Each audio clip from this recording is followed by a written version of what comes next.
Welcome to the Firefly Tutors TV podcast, where real teachers from all over the country discuss real solutions for parents and educators alike. Hello and welcome to The Buzz, brought to you by Firefly Tutors TV, where we talk to administrators, educators, and parents all across the country about current topics affecting school children today. Joining us today is Garrett Smiley. Garrett is the founder and CEO of Sora Schools. It's an online private middle and high school that's completely revolutionizing how students learn and achieve. Garrett is an innovative educator with a wealth of information on online education, education tech, non-traditional education, the future of education, school choice, student development, both personally and academically, skills-based learning, career exploration, education, and so much more. Garrett, welcome to The Buzz. Thank you. That's a lot of stuff to talk about. Thanks for having me. Oh, it's our pleasure. So tell us more about you, your background in education, and the story behind how you started Sora Schools. Of course, I'm a bit of an outsider, and people remind me of that all the time. But I like saying my only qualification is being an unhappy kid of the internet age.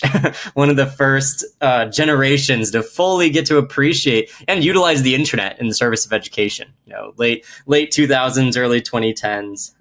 So my journey begins around there a little earlier, being a military brat. So I got to bounce around a lot of different schools, a lot of different programs, and naturally compare and contrast, right? Why does this program work this way and this one works totally differently, right? It makes it an active question in your life. It's really not even a choice. You're going to be confronted with that question, right? So I got to bounce around these different schools, these different programs all across the country. And like I said, being one of the first internet generations, it just became kind of absurd to me that 99% of what was going on in the classroom was my teacher impersonating YouTube videos, right? No matter which school I went to, now YouTube was a thing in this age. When I was in high school, it was a brand new thing. And there were better lectures on basically everything on there. And I could stop it, and I could start it, and I could pause it, I could fast forward, right? And I couldn't do that with my teacher as much as I tried to raise my hand and make him stop and start. So it was just absurd to me. This resource allocation, if is the most simple way of putting it. And so that launched me in my journey of, if education is no longer a content problem, if theoretically any sufficiently motivated learner can learn anything with access to internet connection, at least in the English-speaking world, what's the purpose of school, right? School has to be something else then. So that's what launched me down this journey. It was a long journey. It was a bit naive when I first jumped into it, but it culminated in starting Sora in 2019, even before the pandemic. And the premise of Sora is there are, continue to be accelerating, but even back then, before COVID, there were world-class companies that were moving online, right? There were world-class companies that were saying, all of our employees don't need to be in one office. It's okay if they work remotely, if they work flexibly, if they work. So noticing that trend with this just fundamental need to reimagine education from the ground up for the 21st century, combining those two things and saying, we're going to create a world-class, high fidelity, no compromises, online progressive private school. We started with just 7 kids, and over the last 4 years, we've added many more. And actually, our final enrollment deadline is very soon this year, but we're happy to be welcoming hundreds and hundreds of more kids this year. So it's a movement that we're super excited to watch grow.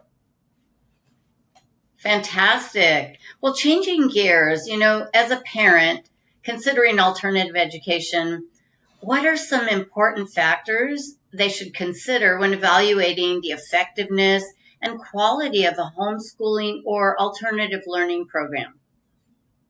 Yeah, I would say always start with your kid. So as we were talking right before this, every kid is different. So why is school the same, right? And school is something that is much more like, I don't know, the gym than it is anything else, where it's all about the buy-in. You get out what you put in. So ultimately, no matter how pedagogically superior a program is, if your kid simply doesn't want to engage with it, if they can't be convinced that it's important and worth their time, it multiplies by zero. It's worthless, is what I'm saying, right? So I would say, no matter the parent, always start with your kid, their interests, their proclivities in whatever way, right?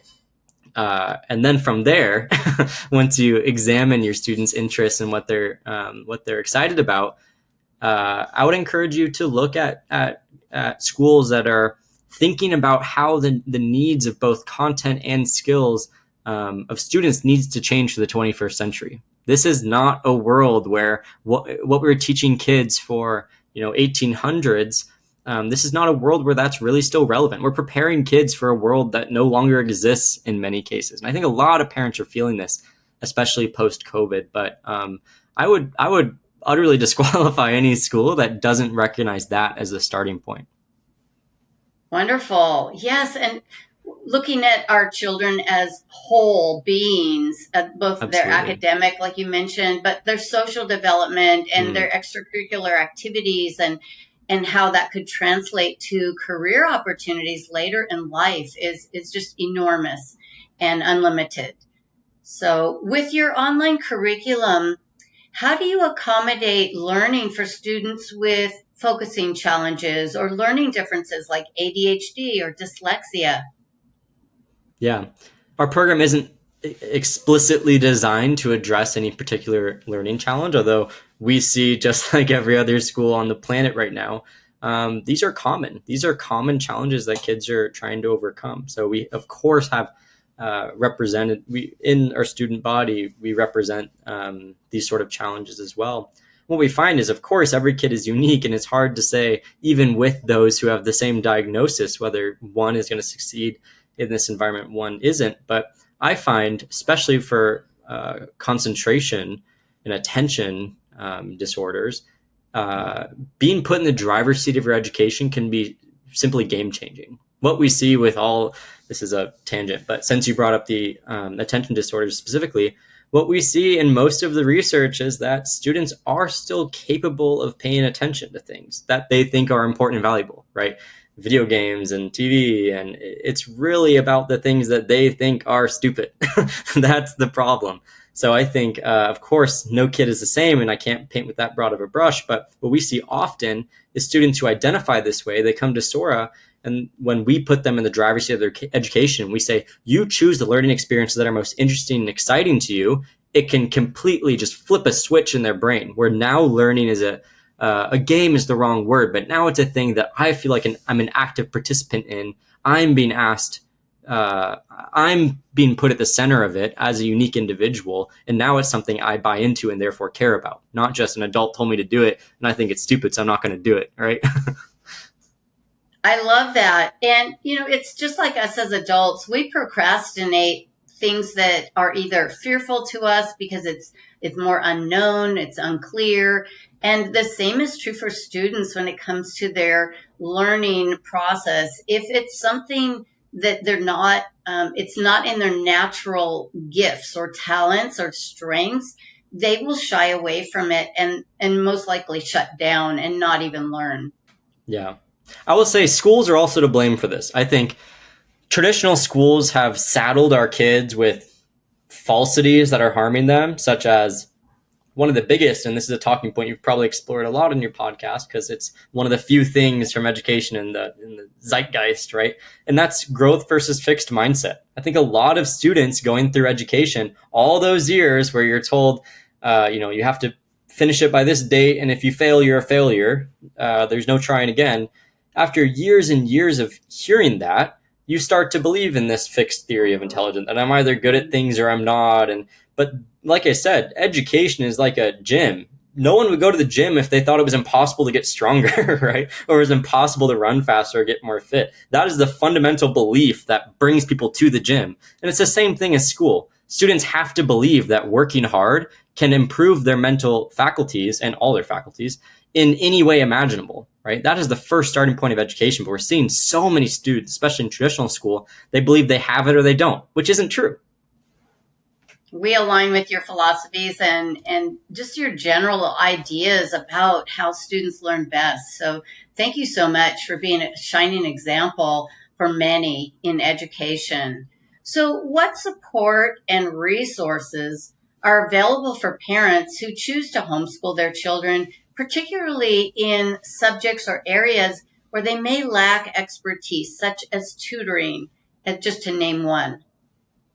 Yeah, I think this is the fundamental problem of middle and high school homeschooling. If you think, if the student or the parent wants to do things a different way, it's often that either they can't afford or they don't have access to a school that perfectly aligns with their philosophy, right? We see this all the time.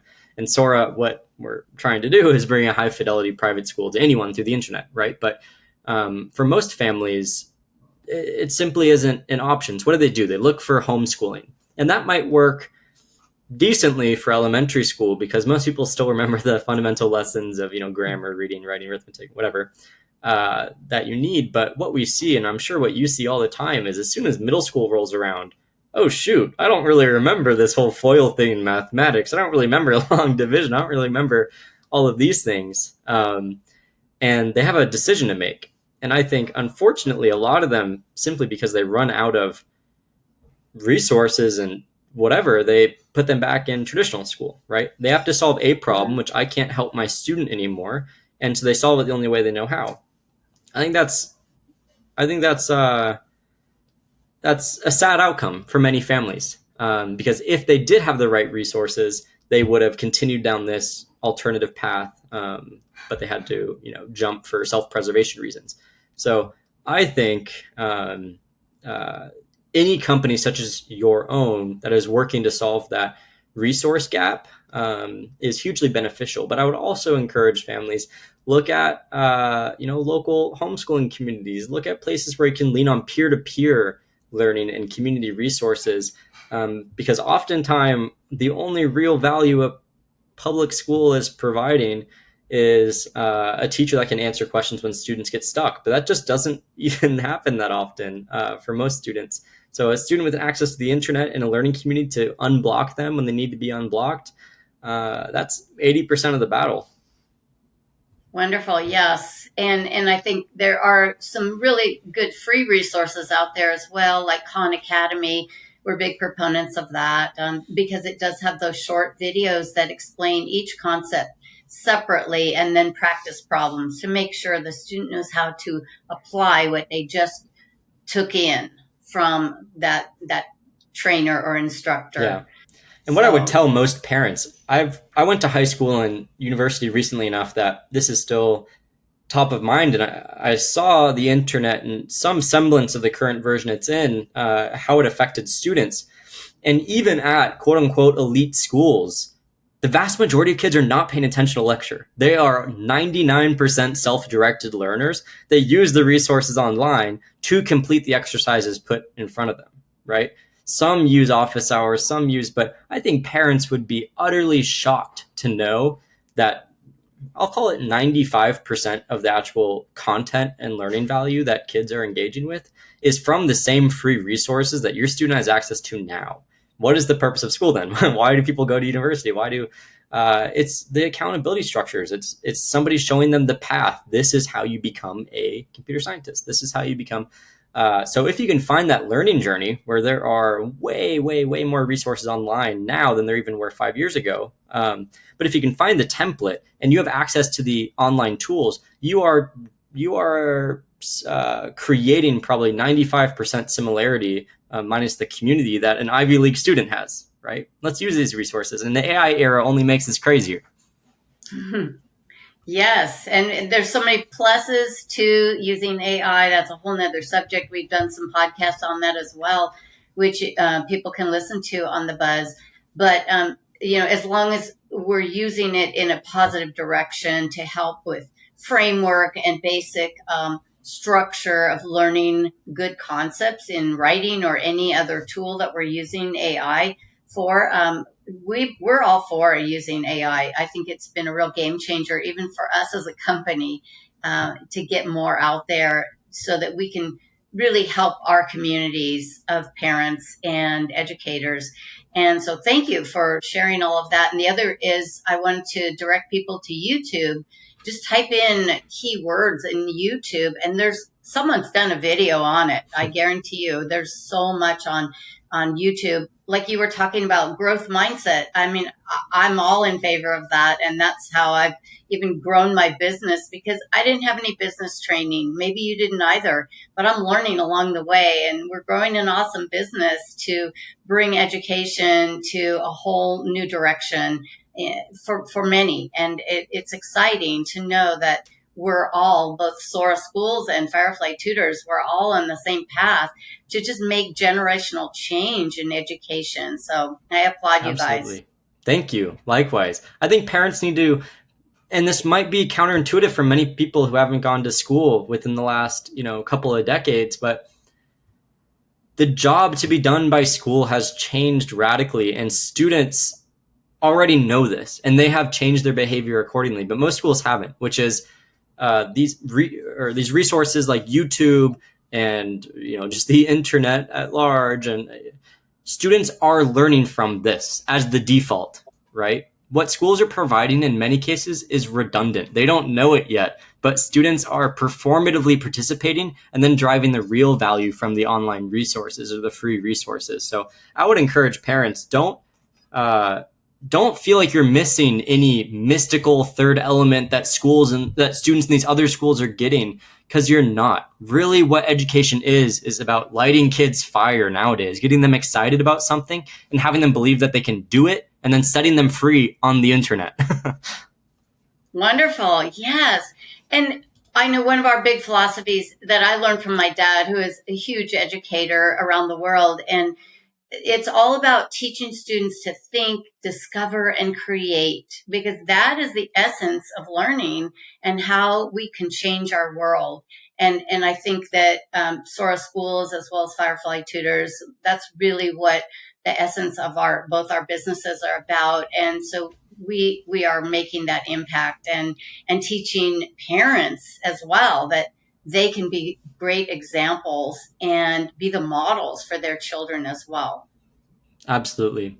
We have a soundbite at Sora, which is exactly in line with what you're saying, which is education approaches the problem in the complete wrong direction, which is traditional education says by teaching kids, let's imagine a hierarchy, a pyramid, where at the bottom layer, it's content, having familiarity with, how FOIL and mathematics works. And then the middle layer is these competencies, these 21st century skills, whatever you want to call them, like public speaking and teamwork and collaboration skills and all those the things that you can do. Exactly. The things you can do, not the things you know. And then the third layer is what we might call mindsets. It's what Sora calls them, which is like growth mindset, like we talked about, or it's this positive sum approach to helping others as a way to lift all boats. It's skills like attention and metacognition, being able to examine both my motivations and my self-limiting beliefs, right? It's the hardware, it's the software, if you will, the fundamental layer that our minds work on. So traditional education, their answer is that you start from the bottom, you build up, kids learning math, kids learning this. Hopefully they then learn the middle layer, these competencies. They learn kind of how to think critically. They kind of learn how to collaborate. They kind of learn, and then they're hoping by some miracle that it trickles up to the third layer, that they're learning these mindsets. They're becoming these growth mindset oriented people who, that just does not happen. Far transfer, there's so much research that kind of far transfer, by learning these lessons, they're going to just manifest these other things. It almost never happens. So if you push most educators and you say, look at the long-term retention of, any subject, long-term retention isn't really good. You say, then why are we doing this? They'll say something like, because we're trying to create these problem-solving people who know how to think. And, they say it's really about this other thing. So at Sora, we say, let's invert the pyramid. Let's just start by training kids to embody these principles that, the world is moldable and you can make yourself better and blah, blah, blah. And then we can move to the content. But let's first focus on what most people agree when you back them into a corner is the true purpose of education. Wonderful.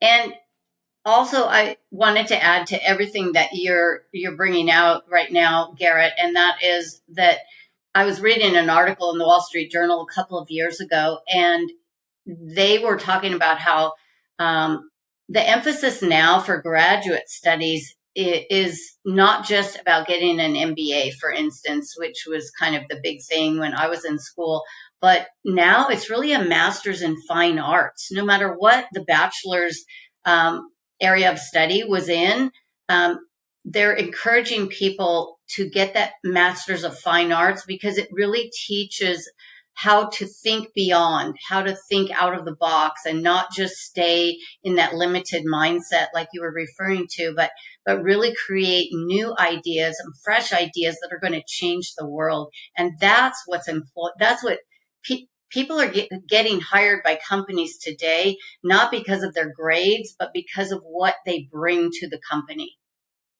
Yeah, fewer and fewer employers are even looking, let alone, but screening for a GPA.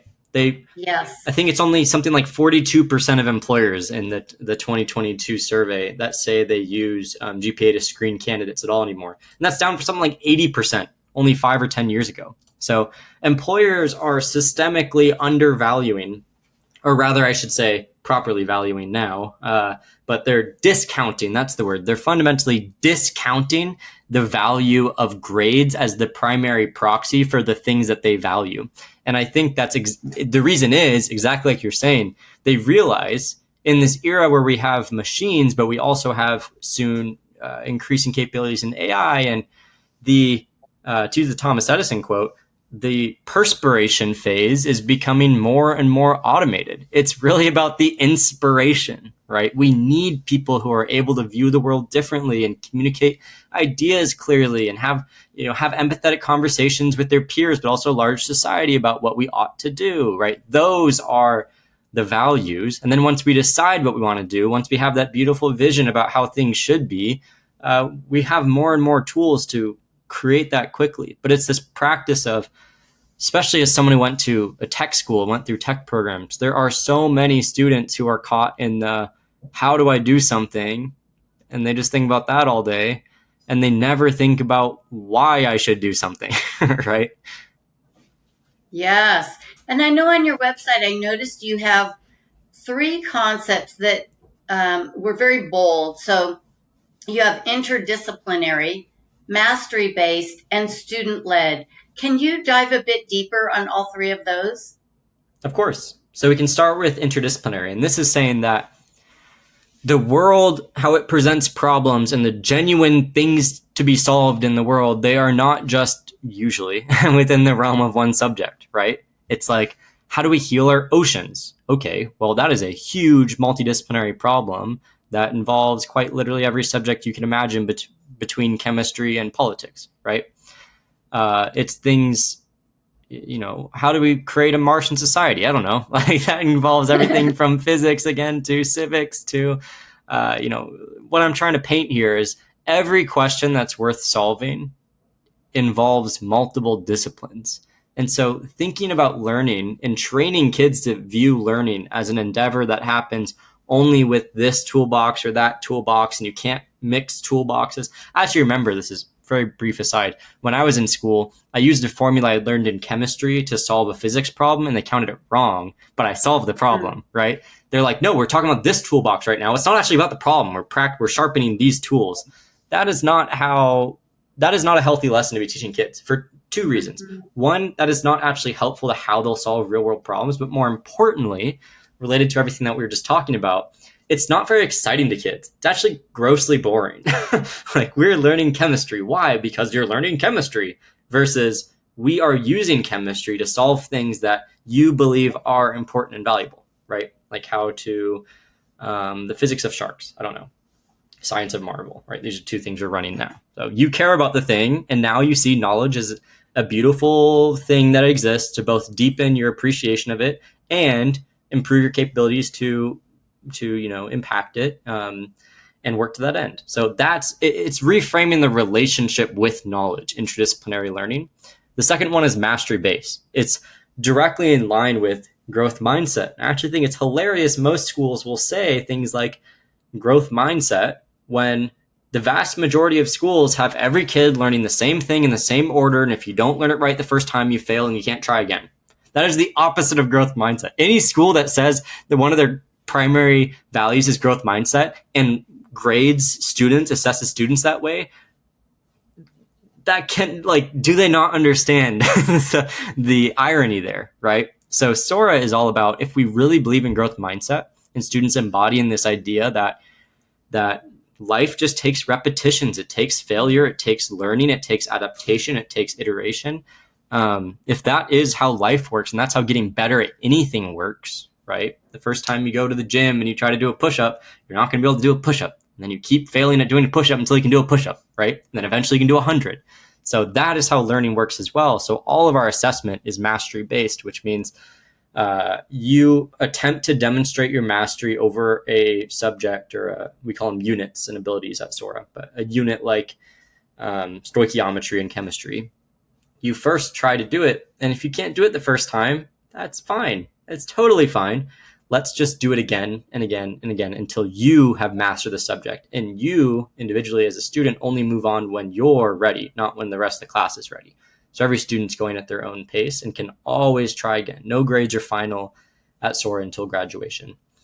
And then the last point, student-led, is similar to the first point of interdisciplinary, which means, or the philosophy behind it is, most students as they get older and older in education actually have less and less freedom, which is funny, but in a tragic way, because they're about to be adults with radical freedom, right? When no one tells them anything that they have to do, they just have to go carve out their way in this complicated world with no instruction manual, right? So we have this concept at Sora that it should be increasingly student-led, where at the beginning we understand you're not used to self-directing projects, you're not used to these things. So at first we help them, we give them project deliverables, and we give them small bites to work through, just like they would in traditional school. But the goal is, by the end of their experience, they are designing their own learning experiences of hundreds of hours at a time. And importantly, they're the ones choosing what they want to learn. So students at Sora are given a buffet of learning opportunities. Literally, I think at this point, we're over 500 different learning experiences that they choose from. And there are infinite ways that they can demonstrate mastery over the middle and high school subjects. But it was their journey, right? They were the ones in the driver's seat. So those are kind of the three building blocks we use for Sora. But as you could imagine, schools are big and complicated. So it's a lot more to talk about, a lot more nuance. And how can parents find you if they want to learn more about your resources? Where should they go? The best place to learn about Sora is on our website, which is Sora Schools. That's plural with an S.com. But we're also on Twitter, Sora Schools, Instagram, all those fun places. But we have lots of free ebooks and content on our website, and also the ability to attend an info session or schedule a one-on-one with a member of our admissions team if you ever want to either ask more questions about the program and if your family could be a fit, or just nerd out about education theory or something like that. Love it. Garrett, you've been a wealth of knowledge, and thank you so much. It's been a pleasure having you on The Buzz. Any last words? No, thanks so much for having me. I'm really inspired by your work as well. Let's keep pushing the same direction, change this archaic education system. Absolutely. We're on board. Yes. Let's all row in the same direction to help students reach their highest potential. Absolutely. Thanks for having me. Yes. And if you like our discussion today, please like us on Firefly Tutors on all your social media hubs like Facebook, Instagram, and Twitter. And you can find us on Pinterest, where we pin all of our favorite resources for parents and tutors. At Firefly Tutors, we believe every student deserves the opportunity to develop to their highest potential. See you next time on The Buzz.